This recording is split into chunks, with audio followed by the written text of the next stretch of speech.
दूसरी बार अमेरिका का इक़्तिदार संभालने और पे दर पे सख्त इक़दाम से दुनिया को हिलाने वाले अमेरिकी सदर ट्रंप और उनकी नई इंतजामिया सिर्फ 2 माह के अंदर ही एक नए और बड़े तनाज़े का शिकार हो गई है। पीर को सीनियर अमेरिकी सहाफ़ी और दी अटलांटिक मैगज़ीन के editor in chief Jeffrey Goldberg ने एक आर्टिकल में इंकशाफ किया कि ट्रंप इंतजामिया के कुछ अहम तरीन ओहदेदारों ने उन्हें सोशल मीडिया ऐप सिग्नल के एक अहम हुकूमती ग्रुप में गलती से ऐड करके 15 मार्च को यमन में हूसी बागियों के ठिकानों पर अमरीकी फ़ज़ाई हमलों से चंद घंटे पहले अहम फ़ौजी तफसीलात फराहम की थी, जिसकी खुद वाइट हाउस ने भी तस्दीक कर दी है। जिसके बाद ट्रंप इंतजामिया के कंडक्ट और हसास मालूमात के हवाले से गैर संजीदगी पर बड़े सवालात उठ गए हैं और इस स्कैंडल को हालिया बरसों में अमरीका की कौमी सलामती की सबसे बड़ी और हैरान कुन लापरवाहियों में से एक करार दिया जा रहा है।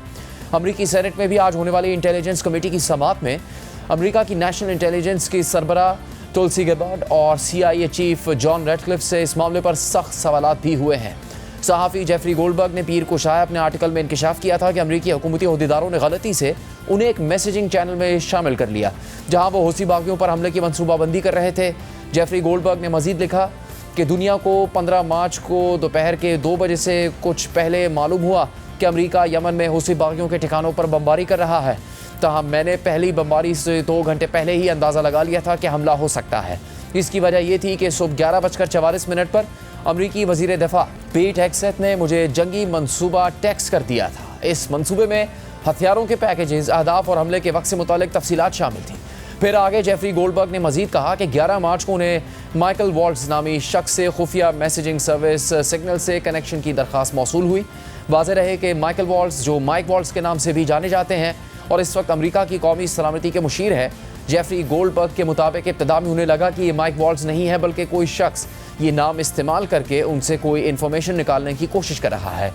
लेकिन वो क्योंकि माइक वॉल्ट्स से पहले भी मिल चुके थे तो ये उनके लिए ज़्यादा हैरान कुन नहीं था कि वो उनसे रब्ता कर रहे थे। ताहम फिर भी उन्होंने इसे कदरे गैर मामूली ज़रूर समझा, ख़ास तौर पर इस तनाजुर में कि ट्रंप इंतज़ामिया के सहाफ़ियों के साथ ताल्लुकात कशीदा रहे हैं और ख़ुद ट्रंप वक्तन फ़वक्तन उन पर तनकीद करते रहे हैं। लेकिन फिर उन्होंने इस उम्मीद पर यह दरख्वास्त कबूल कर ली कि शायद ये अमेरिका के कौमी सलामती के मुशीर माइक वॉल्ट्स ही हैं। 13 मार्च को उन्हें एक नोटिफिकेशन मौसूल हुआ कि उन्हें एक सिग्नल ग्रुप चैट में शामिल कर लिया गया है जिसका नाम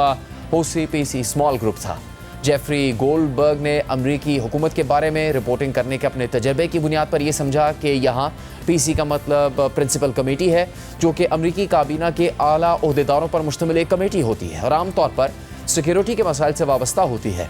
जेफरी गोल्डबर्ग के मुताबिक ग्रुप चैट में कुल 18 अरकान थे, जिनमें से एक की शनाख्त MAR के तौर पर की गई, जो मुमकिन तौर पर अमरीकी वज़ीर ख़ारजा मार्को रूबियो थे, जबकि एक रुकन की शनाख्त नायब अमरीकी सदर JD वेंस के तौर पर की गई। एक सारिफ का नाम पीट हेग्सेथ था, जो गालिबन अमरीकी वज़ीर दिफ़ा से मंसूब था। इसके अलावा director national intelligence Tulsi Gabbard, CIA chief John Ratcliffe समेत ट्रंप के chief of staff Susie Wiles और दीगर अहम ओहदेदारों के नामों से मंसूब अकाउंट्स शामिल थे। इसके बाद जेफरी गोल्डबर्ग ने लिखा कि 13 मार्च के बाद से ग्रुप में बातचीत का आगाज़ हो गया, जिसमें यमन में हूसी बागियों के ठिकानों पर हमलों में नायब सदर JD वेंस, मुशीर कौमी सलामती माइक वॉल्ट्स और वज़ीर दिफ़ा पीट हेग्सेथ समेत बाकी अहम अफराद से मंसूब अकाउंट्स की जानिब से तजावीज़ और मैसेजेस आने लगे। 15 मार्च को वज़ीर दिफ़ा पीट हेग्सेथ ने टीम अपडेट के नाम से एक पैगाम जारी किया, जिसकी मुकम्मल तफसीलात बताए बगैर जेफरी गोल्डबर्ग ने दावा किया कि इसमें हमले से मुतालिक अहम ऑपरेशनल तफसीलात समेत हमलों के अहम अहदाफ और हमलों का वक्त शामिल था। और इन पैगामात में से एक में पीट हेग्सेथ नामी अकाउंट ने कहा कि ये हमले अब से ठीक 2 घंटे बाद यमन में होंगे। जेफरी गोल्डबर्ग ने मजीद कहा कि इसीलिए इन पैगामात की हकीकत जानने के लिए उन्होंने एक सुपरमार्केट की पार्किंग में इंतज़ार किया और ठीक 2 घंटे बाद X पर यह जानने की कोशिश की कि यमन में हमले हुए हैं या नहीं, और ये सच साबित हो गया। यमन के दारुल हुकूमत सना में हमले हो गए। उसके बाद जेफरी गोल्डबर्ग ने लिखा कि मामले की हसासियत जानने पर उन्होंने फ़ौरन ही ग्रुप चैट छोड़ दिया, लेकिन तवक्कुआत के बरक्स उनके निकलने को भी किसी ने नोटिस नहीं किया। फिर उन्होंने ग्रुप चैट से निकलने के बाद पीर को माइक वॉल्ट्स को सिग्नल पर एक पैगाम भेजा और कई अमरीकी ओहदेदारों को ईमेल करके ये सवाल किया कि ये ग्रुप वाकई हकीकी था, क्या इन हुकाम को मालूम था कि गोल्डबर्ग को इसमें शामिल किया गया है, और क्या ट्रंप इंतजामिया के सीनियर हुकाम हसास गुफ्तगू के लिए बाकायदगी से सिग्नल का इस्तेमाल करते हैं। क्या हुकाम समझते हैं कि इस तरह के चैनल का इस्तेमाल अमरीकी एहलकारों के लिए ख़तरा पैदा कर सकता है। फिर इस ईमेल के 2 घंटे बाद अमरीकी कौमी सलामती काउंसिल के तर्जुमान ब्रायन ह्यूज़ ने इस ग्रुप के असली होने की तस्दीक कर दी और कहा कि वो इस बात की तहकीकात कर रहे हैं कि कैसे गैर मुतल्लका नंबर इस ग्रुप में शामिल हुआ और इसके अलावा जेफरी गोल्डबर्ग ने अपनी तहरीर में कई कौमी सलामती के वकला का हवाला देते हुए लिखा है कि माइक वॉल्स मुमकिन तौर पर एस्पेनॉज एक्ट की खिलाफ वर्जी के मुर्तकब हुए हैं। ऑपोजिशन जमात डेमोक्रेट्स ने मामले की तहकीकात का मुतालबा किया है, जबकि ट्रंप इंतजामिया मामले को दबाने की कोशिश कर रही है और मुसलसल ये दावा कर रही है कि ग्रुप में किसी किस्म के जंगी मंसूबों की तफसीलात नहीं भेजी गई थी, बल्कि वो सहाफ़ी जेफरी गोल्डबर्ग को झूठा करार देकर तनकीद का निशाना बना रहे हैं। ये मामला सामने आने के बाद अमरीकी वज़ीर दिफा पीट हेग्सेथ ने अहम फ़ौजी तफसीलात भेजने से इनकार करते हुए उल्टा सहाफ़ी जेफरी गोल्डबर्ग को जाली खबरों के जरिए सनसनी फैलाने वाला सहाफ़ी करार दे दिया था। इसी तरह का बयान आज व्हाइट हाउस की तर्जुमान कैरोलिन लेविट ने